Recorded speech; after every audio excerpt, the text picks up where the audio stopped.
Antin. was not doing talk Talk. at the time when this began. Uh, Meaning this is an old poem. It goes back to the late 50s, maybe. no, later than that, but old enough. So much is old. And David has an absolute marvelous book called The Delusions of the Insane, What They Are Afraid of. He bases it on a monograph by a psychiatrist. You know, he lists delusions of the insane. I think David rearranges the order. And, as you go through it, the delusions of the insane begin to become part of the reality of this world. So what they are afraid of, finally it comes down to disasters, bombings, murders,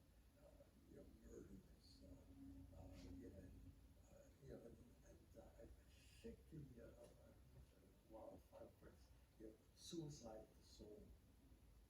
It's the delusions of the insane, but it's fears. So, what I want to do today is return to the origins of the book that I'm calling 144 and discuss some of the ways that prefigurations of that book emerged and why they emerged, and then interlace histories of other books that serve as inspiration points for the development of the book called 144, and how some of these connections are revealed in other aspects of my art and my work over a long period of time. So the other issue that I want to address is the way that my work often interrogates the notion of universality and generalization, as well as sorting mechanisms, and often as opposed to this idea of some kind of abstract or universal subject. Okay, so what's an example of a universal subject? Well, let all subjects are abstractions. If we can agree on that, then let's say that abstractions can fall into different categories. Well, categories are a matter of sorting. So let's sort the sane from the insane. So once we sort the sane from the insane, we have two abstract categories, right? And we've already accomplished the abstraction through sorting.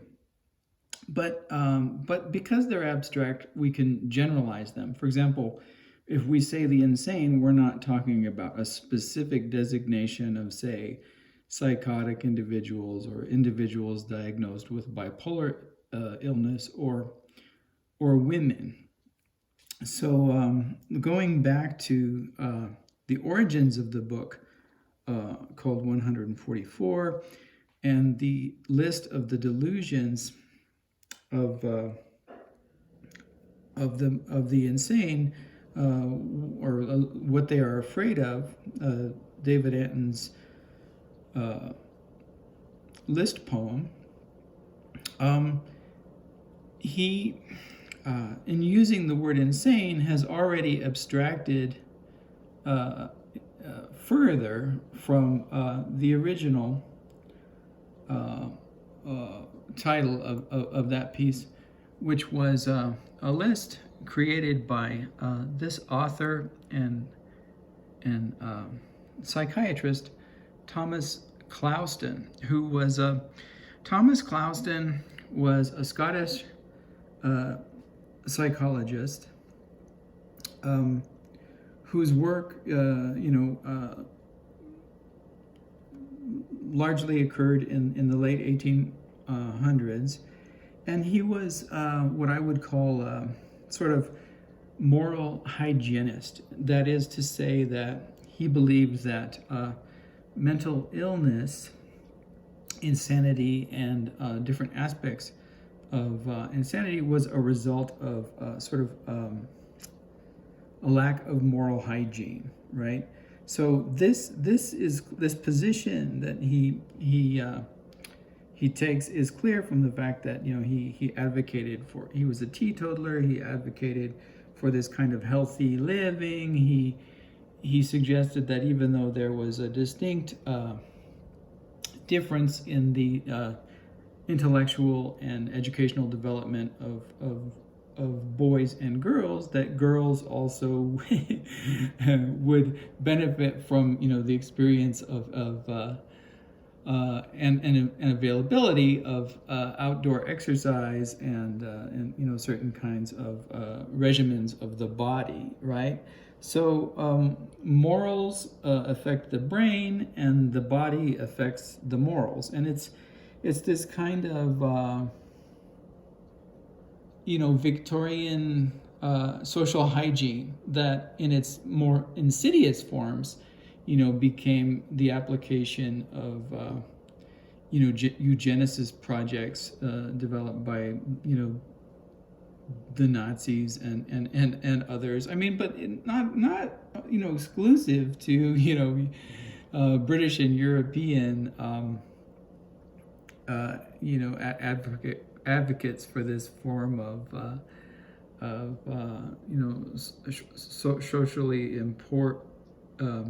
socially enforced morality, via the healthy living of mind and body, but also in the United States, the prohibitionist movements and other movements took on this form. So if you look at like a list of Thomas Clouston's volumes, you can see where this sort of moral hygiene idea lies in his work. Now, I think I lost track of one of the phrases that I was going to complete, but the original title for the list that Thomas Clouston provides is, and I'll refer to the text itself, is the following are actual examples of delusions about 100 female melancholic patients. Okay, so Anton has abstracted a number of things in his list. They're no longer female; they're simply insane. Insane has replaced melancholic as well, and there's no number. There's actually, he claims this number 100. So when I started working on my list, and the final designator of the list, there were maybe some ideas that I had for ways of designating this particular book, but I thought that by referring to 144, I was certainly referring to a different number set than Thomas Smith Clouston is referring to in his 100, but I was referring back, to the original text and the 100 identifying female melancholic patients. Now, at this point, I should say something about generalizations and universalizations, and how abstractions sort of take the social content out of the way that we sort individuals. Okay, so for example, when David Anton sorts the individuals into insane and sane, which is implicit in identifying this list as belonging to the insane, right? He's abstracted out from the original this idea of female and of this specific designation, melancholia. So what that does, and what I've been arguing as one of the strategies for revealing the way that, in my opinion, we need critical race theory. You could call this an argument for critical gender theory, right? So that if we abstract beyond what reveals the history of misogyny and anti-feminism and patriarchy within this descriptor, we're sanitizing it in a certain sense, and we're dislocating it or disjoining it from the context in which it occurs, right? So this list of fears and delusions, right, is a justification for all kinds of deployments of power made on the part of men representing the interests of these women who potentially can be institutionalized, their property can be taken away. Anyway, there's a whole apparatus of social and political intrigue that's also involved in the construction of this particular set of delusions, which is kind of abandoned in Anton's list in a certain sense, and also the history of this hygienic, moral philosophy as instigating and substantial justification for institutionalization to begin with, right? So in some way, I was trying to recover that in the early pieces. And then, when Jerome Rothenberg revisits the piece and he says that it's the result of some psychiatrists' lists of the insane, also, we have the further abstraction and kind of universalization. Some psychiatrist becomes the designator for Thomas Smith Clouston, this moral psychiatrist, Scottish moral psychiatrist of the Victorian era, and so on. Now, this idea of the importance of how sorting, creates categories is certainly part of what Jerry Rothenberg does with his list. It's a list of these delusions articulated and organized into these 7 different categories, which the categories are categories of fear rather than of subjectivity, but it's very interesting. It's a kind of taxonomy in a certain sense of the fears.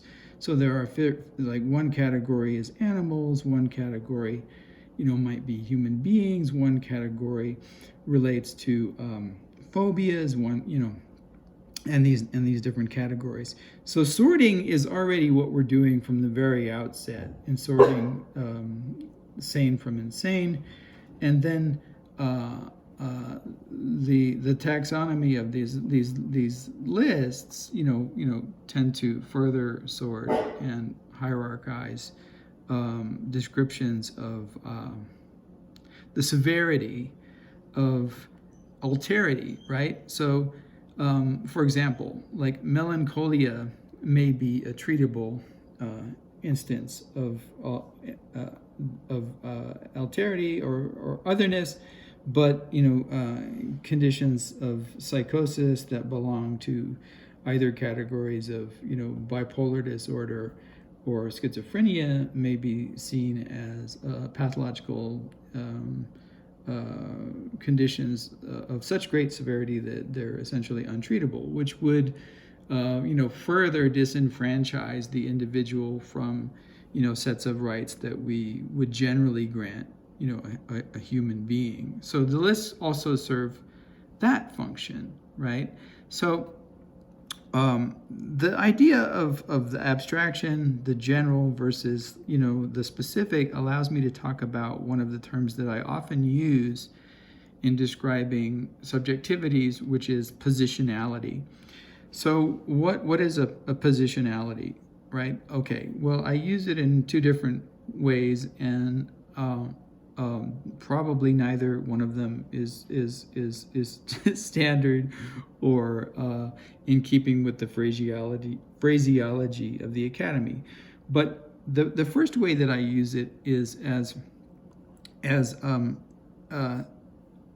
example of a performativity made by the culture or an authority within the culture that describes a sorting, right? So an example of that would be, a positionality would be, you have been sorted into the category of the insane, right? Now, who can do that? Well, a psychiatrist can do that. You know, a psychiatrist with the proper degree, the proper authority, and the proper recognition is allowed to, via the belief that we have in this, the profundity of his, professional knowledge, to sort individuals into those kinds of categories. So today, one would never say someone is insane or mad. Today, someone say this one is schizophrenic, or this one is schizoaffective, or this one is bipolar, or this one is bipolar with psychotic symptoms, or this one is expresses symptoms of borderline personality disorder, or they would say this one is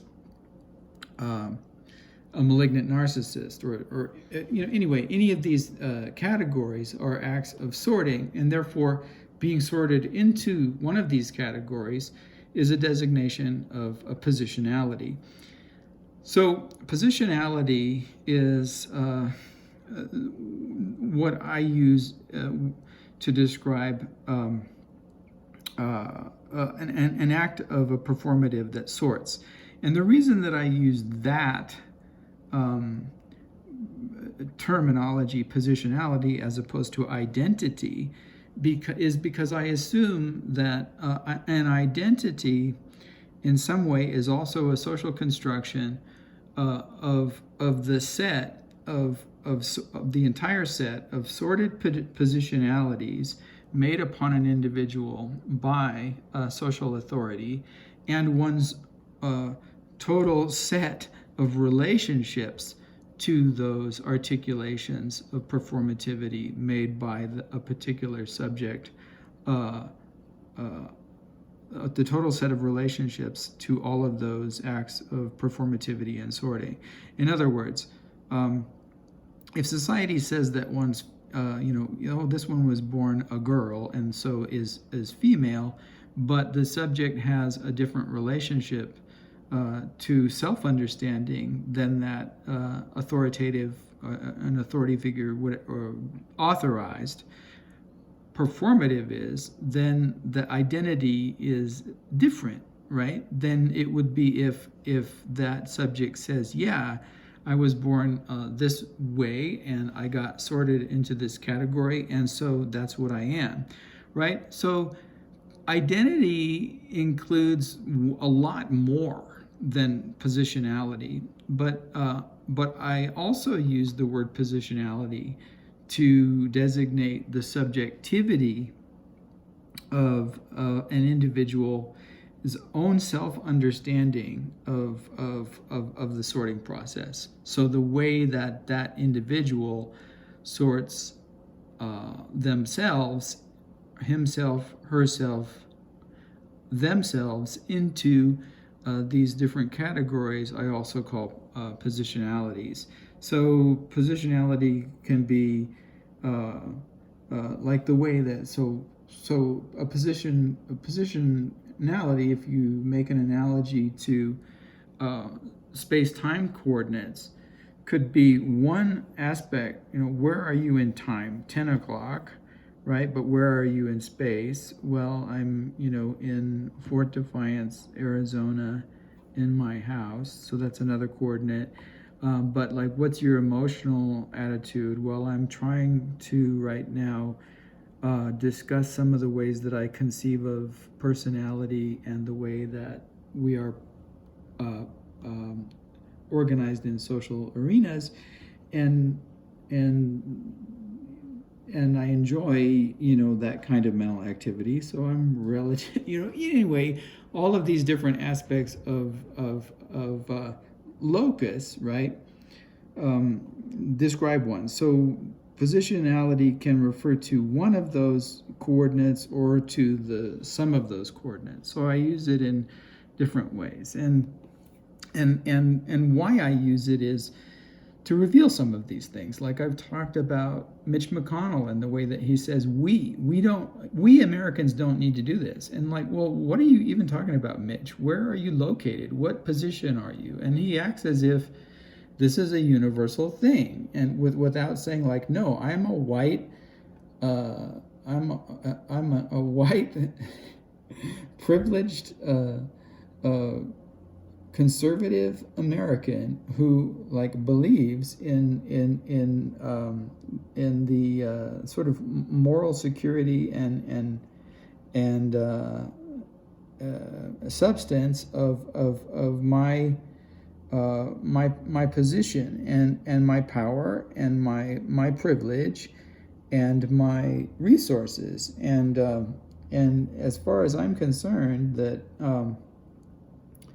I have the right to speak for others, whereas someone else doesn't, right? Okay, so the male position is always the universal position. It's always the unmarked position in linguistics. So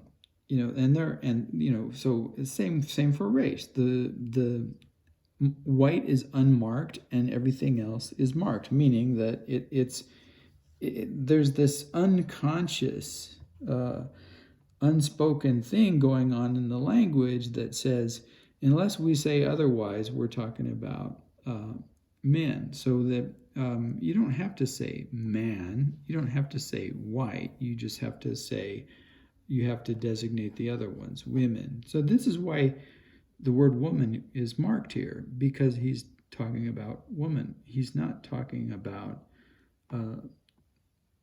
the generalization of what otherwise would have been simply labeled melancholic patients. If they were male, they wouldn't necessarily have been labeled, not by a Scottish psychologist or a psychiatrist in the Victorian era. Anyway, so that the delusions are described as general persecution, right? First. So that's the general category. So we don't really, that in itself is interesting. Delusions of general persecution, right? So what does that do?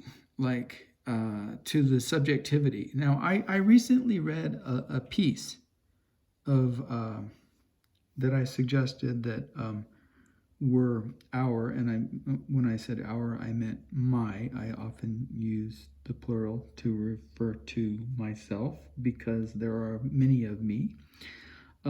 As anyone who has followed my my YouTube page will recognize, there are many of me in many different ways, right? Okay, so what does general persecution mean in relationship to the positionalities of a delusional subject? Well, think about it. When I made a piece, earlier today, in which I said some women, may have these fears of patriarchy, and I made a long list. Well, if you have all of those fears of patriarchy, you have some, general persecution issues with patriarchy. Well, why would that be?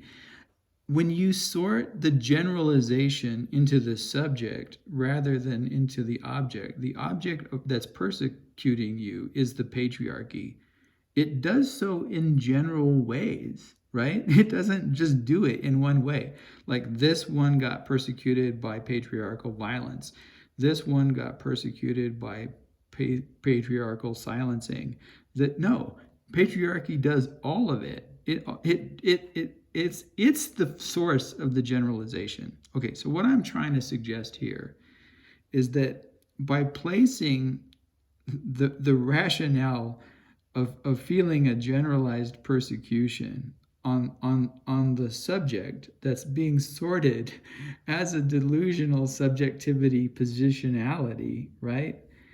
It makes it seem it's like a tautology. It's self-evidential that this persecution this persecution is a delusion. And yet, women are systematically and generally and universally persecuted by patriarchy, right? So the reason that we have to break these things down and do like critical race theory and do critical gender theory is so that we can avoid like this type of sorting to begin with, right? And not repeat it ad nauseum in our lives, or find ways of defrauding it and defrauding its history. So that was okay. This is really interesting. I mean, look at this one. The following are actual examples of delusions of about 100. Where did it go? It just went away. Patriarchy doesn't want me to show this. Anyway, it went away, but one of them was being pregnant. I mean, isn't that a reasonable fear? What about today? Where did it go? Let me see if I can find it again. All right, so to find it, it disappeared. To find it, I have to go back here. And one of these is it.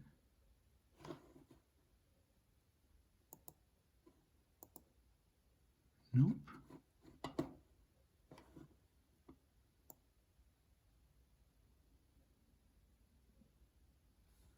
These things are so difficult.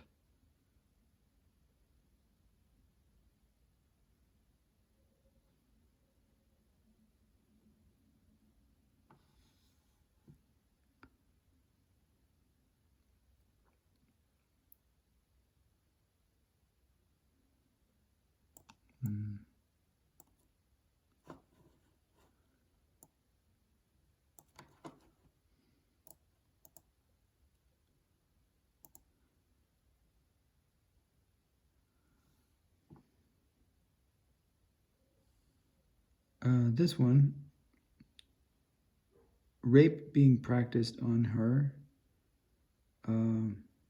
that, it seems to me, is a extremely rational fear that many women might have.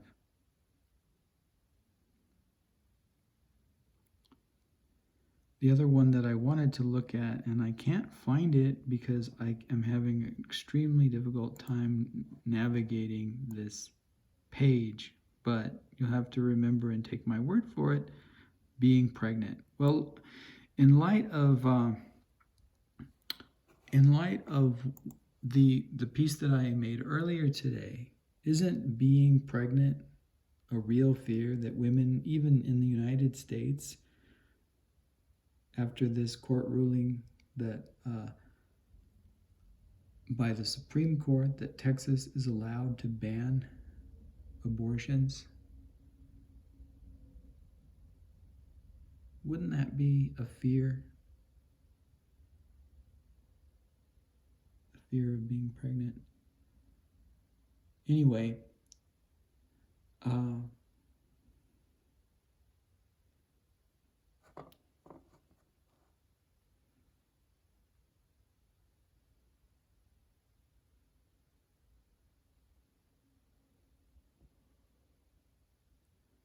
what I wanted to suggest in all of this is that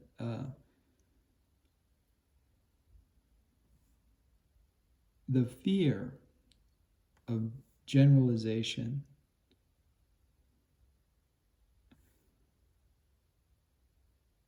is a completely rational one if one is marginalized into instances and positionalities of subalternity in which one cannot speak.